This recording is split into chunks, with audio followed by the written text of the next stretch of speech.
उत्तम छेली गुहाल पारंपरिक पद्धति रे छेली चाष करुवा मालिक व्यावसायिक भित्तिरे करने को चाहिए ताको एक अलग उन्नत गुहाल निर्माण करिवार आवश्यकता रही है। गुहाल घर निर्माण शैली घर छात आजबेस्टस टाइल किंबा नड़ारे करंतो। घर उच्चता 8 ରୁ 10 फुट हेबा आवश्यक एवं उभय पट को गड़ाणिया होइथिबो। घरर कांथ इटा माटी किंबा काठरे करा जाई परिबो, किंतु कांथ भल भावरे माटी रे लिपा हेबा दरकार।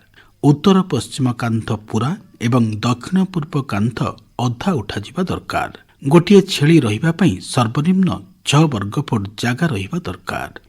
गुहाल आगरे बाड़र आवश्यकता। छेली छुआ माननको बाड़रे रखी डालपत्र दिया जाए, जहाद्वारा सेमाननको बिलुआ कुकुर आक्रमणरू रक्षा करा जाई परिबो।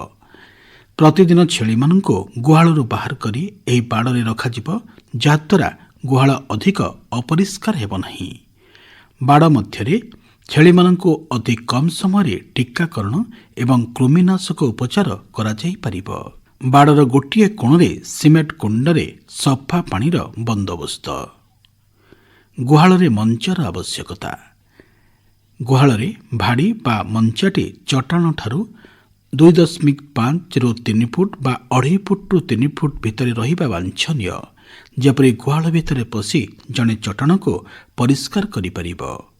गुहाल भाड़ीटी निज अंचल रे मिलुथुवा काठ बाउंस किंबा पट्टारे निर्माण करा जाई परिबो। भाड़ीर उपकारिता कौन? ऋतु अनुसार छेलीटी सुस्थ एवं सुविधारे रही पारे। छेलीर मल मूत्र सुविधारे तलको निष्कासन हो जाए, फल छेलीटी रोगमुक्त रही थाए। भाड़ी उपरे छेली आराम रे विश्राम नहीं थाए। रोगी एवं दुर्बल छेली सहजरे आश्रय नहीं पारे। गुहालरे झरकार उपकारिता। गुहालर आकार अनुଯାयी यथेष्ट परिमाणर झरका रहिबा आवश्यक। 200 ରୁ 300 वर्ग फुट गुहाल पई अंततः 7 ରୁ 8ଟି झरका रहिबा दरकार। झरका द्वारा गुहाल भितर को खोला पवनर यातायात होइथाय। गुहालर मलमूत्र दुर्गंध को एही झरका निवारण करिथाय। छेलीटी खोला पवन पाइबा द्वारा रोगमुक्त होई सुस्थ एवं स्वास्थ्यवान होइथाय। गुहालर झरका गुड़िक वायु चलाचल पई घरर परस्पर विपरीत कांथरे रहिबा वांछनीय। गुहालरे चून व्यवहारर उपकारिता। गुहालरे चून देवा द्वारा गुहाल सर्वदा सफासुतरा रहे। गुहाल भितरे चूनर व्यवहार द्वारा परजीवी जेपरिक टिंक पोक उकुणी इत्यादि बास करिपारंती नाही। चर्म रोग सृष्टिकारी जीवाणु दूर करिबा पई कांथ गुड़िकरे औषध मिश्रित पानी स्प्रे करा जाए। वर्षरे गुहाल भितरे अति कमरे 3-4 थर चून लिपिबा दरकार। गुहालरे दैनिक सफासुतरार आवश्यकता। नियम अनुसार प्रत्येक दिन गुहालरे पड़िथिबा लेंडी मूत्र को सफा करिबा आवश्यक, कारण गुहालरे पड़िथिबा लेंडी मूत्ररू ही रोग जीवाणु सृष्टि होई थांते, जहाँकि छेली माननको चर्म रोग कृमि जादू एवं बद्ध भली बेमारी सृष्टि करिथाए। याद्वारा छेलीटी बयस अनुसार ठीक ओजन विशिष्ट न होई रोगाक्रांत एवं दुर्बल होई पड़िथाए। सर्वदा गुहाल सफा करिबा संगे संगे गुहाल तले पाउंस आदि बिंचिबा दरकार, कारण पाउंस जीवाणु नाशकारी औषध भावरे कार्य करिथाए।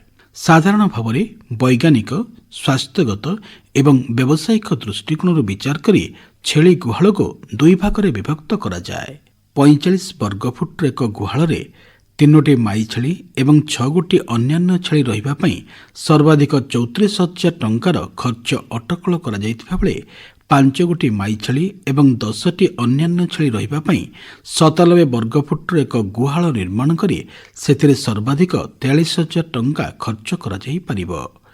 छेली चाष को पेशादारी ढंग रे चलई ताको एक लाभजनक व्यवसाय परिणत कराइबा पई एक अभिनव वैज्ञानिक दृष्टिर आधार रे निर्मित एक उन्नत छेली गुहाल जे आवश्यकता रही, एकथाको केही अस्वीकार करि परिबा नाही।